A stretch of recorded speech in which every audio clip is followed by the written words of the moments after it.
Creative industry का आपका जो करियर है वो कभी इंस्टीट्यूशनल बेस या फिर मार्क्स के बेस के ऊपर नहीं होता है। क्रिएटिव इंडस्ट्री का करियर का बेस या फिर कोर जो हम बोलते हैं, मराठी में उसको गाभा बोलते हैं, उसका कोर जो है वो क्रिएटिविटी है। और क्रिएटिविटी एक्सपीरियंशियल चीज़ है, तो इंसान जो है वो उसको अपने सराउंडिंग में ढूंढता है। आपके अपना जो लाइफ का जो भी एक्सपीरियंस है, अनुभव है, तो उसको लेके उसको फ्लरिश कर सकता है। Since it's a career thing, तो करियर होने की वजह से उसको आपको कंसिस्टेंटली 30-35 साल करना है, तो आप उसको बहुत कंसिस्टेंसी की ज़रूरत होती है। आप आपकी क्रिएटिविटी को कैसे नर्चर कर सकते हो, उसको कैसे फ्लरिश कर सकते हो। और वो फ्लरिश करते वक्त आपको ध्यान में रखना है कि आप जो भी क्रिएटिव स्पेशलाइजेशन कर रहे हो, तो उसके लिए वो पर्टिकुलर इंडस्ट्री में जाने के लिए आपके पास कौन से स्किल सेट है। तो वो स्किल सेट या तो एस्थेटिकल स्किल सेट हो सकते हैं या फिर टेक्निकल स्किल सेट हो सकते हैं, उसमें आपको मास्टरी करनी पड़ेगी और वो करके आप इंडस्ट्री में इंटर कीजिए। And trust me, this industry welcomes you with both the hands, and वो आपको मौका देती है और आपको काम करने का, मतलब उस इंडस्ट्री का आप आसानी से हिस्सा बन सकते हो अगर आप वो पैशन कैरी करते हो। तो आपको जो से क्रिएटिव इंडस्ट्री का जो हिस्सा बनने जा रहे हो, तो ऐसा कुछ नहीं है कि वो क्रिएटिव, वो जो आप काम कर रहे हो वो कुछ बोरिंग नहीं है। अगर आपको कोई प्रोजेक्ट पे काम करना होगा और वो प्रोजेक्ट करने के लिए, उसके लिए कुछ आइडियाज़ या कॉन्सेप्ट्स पे आपको काम करना है, और 10-12 दिन अगर आप उसी प्रोजेक्ट पे काम कर रहे हो और वो आप अगर क्रैक नहीं कर पाए हो, तो शायद आप बोर हो जाओगे, आप इरिटेट हो जाओगे। आपको कंसिस्टेंटली उसके अंदर काम करते रहना चाहिए और करना होता है। तो वो करते वक्त आपको क्या ड्राइव करता है, तो वो करते वक्त बेसिकली आपको आपका पैशन ड्राइव करता है। सो बेसिकली क्रिएटिविटी भी बोरिंग हो सकती है, but when you work on it consistently, तो आपके अंदर की क्रिएटिविटी फ्लरिश होती है, और वो जो फ्लरिश क्रिएटिविटी है उससे बहुत अच्छे आइडियाज़ निकलती है, और वो आइडियाज़ वर्ल्ड चेंजिंग आइडियाज़ होती है, मतलब वो दुनिया का रुख चेंज कर देती है। ह्यूमन बीइंग जो रास्ते पे चल रहा है उसको शायद कुछ नया दिशा आप दे सकते हो। तो वो पावर है क्रिएटिविटी का, वो पावर है एस्थेटिक का, वो पावर है आर्ट का।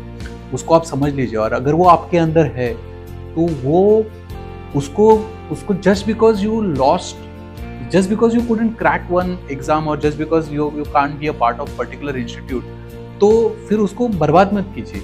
क्योंकि ये चीज़ सबके लिए नहीं है, ये सब नहीं करते, ये बहुत कम लोगों के पास जाती है।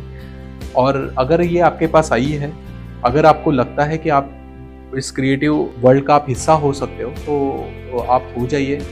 उसके लिए जो भी करना पड़ सके वो करिए, you know, whatever it takes, you just do it. Because इस वर्ल्ड को, इस दुनिया को हमारे जैसे क्रिएटिव्स या फिर ये जो आर्टिस्ट लोग हैं उनकी बहुत ज़रूरत है, और तभी जाके ये वर्ल्ड ब्यूटीफुल होने वाला है। अदरवाइज ये सब रुखा-सूखा है। और ये सब करते वक्त आपको बहुत परेशानियाँ होने वाली है, आप बहुत सारे डिफ़िकल्टीज़ का सामना करना पड़ सकता है।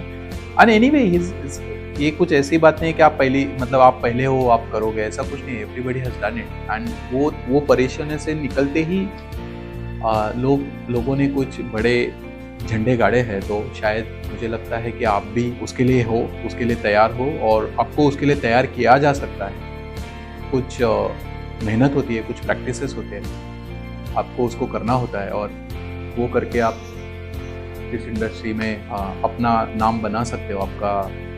आपको लोग पहचान सकते हो, या फिर आपका काम की वजह से बहुत बड़ा बदलाव समाज में, अपने देश में, और उसकी वजह से पूरे वर्ल्ड में आ सकता है। एंड यू नो, वो बोलते हैं ना, small idea can change the life, तो वो हो सकता है। सो I genuinely believe, with my whole experience of 20 years, I'm telling you, you don't become an artist because you come from a particular institute. You become an artist because you want to become an artist. You desire to become an artist. You're passionate about becoming an artist. So वो passion, वो desire, वो आपका जो want है, उसको समझ के just get into it and just be that artist that you want to become. आपकी जो जनरेशन है, जेन ज़ी जिसे बोलते हैं, या फिर जेन अल्फा, तो मुझे लगता है कि आप लोग तो इंटरनेट पे हो, इंटरनेट पे हमेशा नॉट नेसेसरी हर बार आपको राइट इन्फॉर्मेशन ही मिलने वाले। आपको बहुत लोग मिलेंगे जो शायद आपको बता देंगे कि 2 महीने में आप फोटोग्राफर बन जाओगे या फिर 6 महीने में आप कुछ डिज़ाइनर बन जाओगे। तो आप जस्ट वो जो भी आपको जिसका भी काम देख के आप वो उस तरीके का डिज़ाइनर या फिर फोटोग्राफर या फिर स्टोरी टेलर बनना चाहते हो, just look at their life. वो उन्होंने वो 7 दिन का 8 दिन का कोर्स करके वो डिज़ाइनर या फिर वो ऐसे नहीं बने। उन्होंने बहुत कड़ी मेहनत की है। नॉट नेसेसरीली कि वो कोई पर्टिकुलर इंस्टीट्यूट से भी आए रहेंगे। उन्होंने एक ही किया है कि उनको कुछ चीज़ पसंद आई और वो चीज़ उन्होंने उसकी साधना की है। 10-10, 20-20 साल वो उनके साधना को उन्होंने दिए है, तभी जाके उनके पास से कुछ छोटा मोटा काम निकलने लगा है। और ये उनकी जर्नी है। और अगर आपको लगता है कि अगर आप उस तरीके का काम करना चाहते हो तो आपको भी आपका लाइफ के बहुत सारे साल उसमें देने होंगे और डेडिकेटली देने होंगे, कमिटमेंट के साथ देने होंगे, पैशन के साथ देने होंगे। मतलब you have to throw your life into it. आप जो भी काम आप दिल से करते हो ना, आप इन्वॉल्व होके करते हो, तभी वो आपके अंदर फ्लरिश होता है। सो आप इन्वॉल्व हो जाइए। वो जो भी आप बनना चाहते हैं, आप फोटोग्राफर बनना चाहते हैं, डिज़ाइनर बनना चाहते हैं, जो भी बनना चाहते हैं, आप VFX आर्टिस्ट बनना चाहते हैं, don't do that just because it's trending on internet. Just don't do it just because ये आज के दिन में उसमें बहुत ज़्यादा पैसा या फिर सैलरीज मिल रही है। आर्ट ये फील्ड या फिर क्रिएटिव ये फील्ड उस तरीके से परस्यू करने के लिए नहीं है। आप ये फील्ड में आते ही हो बहुत अलग चीज़ तैयार करने के लिए। आपका कुछ कहना होता है, आपको कुछ बताना होता है, आपको कुछ लोगों को दिखाना होता है, आपको कुछ दुनिया के सामने रखना होता है। वो रखने के लिए आप इस फील्ड में आते हो, इस क्रिएटिव वर्ल्ड में आते हो। तो वो आते वक्त आप एक ऑनेस्टी के साथ आइए और बहुत मेहनत करने की तैयारी के साथ आइए। अगर आप वो करोगे तो आपको कोई नहीं रोक पाएगा और फिर आपके साथ वो होगा जो शायद आपने इमेजिन नहीं किया होगा। आपके साथ वो होगा जो जिसकी बहुत सारे लोग सिर्फ दूर से आस्था रखते हैं या फिर इच्छा रखते हैं। So it will happen to you. Only thing is that you have to be very dedicated on it and you'll have to work on it, and it's a very hard working industry. I'm telling you guys, it's not easy. अगर आपको कोई भी बोलता है कि आप पढ़ाई नहीं करते हो करके आप इंडस्ट्री में आओ, नो, इस इंडस्ट्री में जितनी पढ़ाई है शायद ही कोई इंडस्ट्री में होगी। आपको बहुत पढ़ाई करनी पड़ती है, बहुत मेहनत करनी पड़ती है, आपको बहुत झगड़ा करना पड़ता है, बहुत दुनिया के साथ झगड़ा करना पड़ेगा, अपने फैमिली के साथ झगड़ा करना पड़ेगा, आपको आपके खुद के साथ झगड़ा करना पड़ेगा। नॉट ईजी है सुबह 5 बजे उठ के सनराइज का फोटो निकालना है, इतना ईजी नहीं है। एक दिन जाके कोई ट्रेक पे जाके और सनराइज का easy, not every day. People are practising sunrise pictures every day.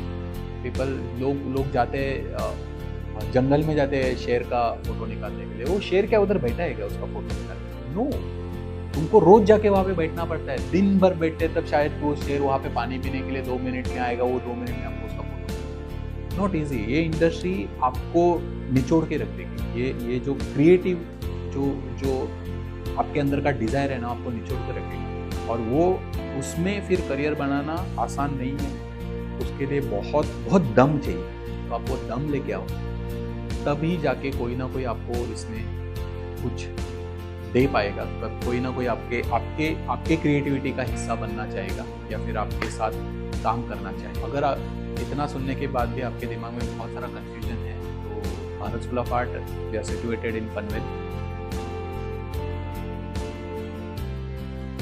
एक बहुत ही ऑर्गेनिक सी जगह में हम बैठ के क्रिएटिव इंडस्ट्री, क्रिएटिविटी के बारे में रोज कुछ सीखने का कोशिश करते हैं। और अगर आपको लगता है कि you can be a part of this beautiful school and a beautiful industry and a beautiful mentorship, आप आइए यहाँ पे। We offer lot of courses in this. आपको लगता है कि वो पर्टिकुलर कोर्सेस आपको हेल्प कर सकते हैं, you can be a part of it and welcome to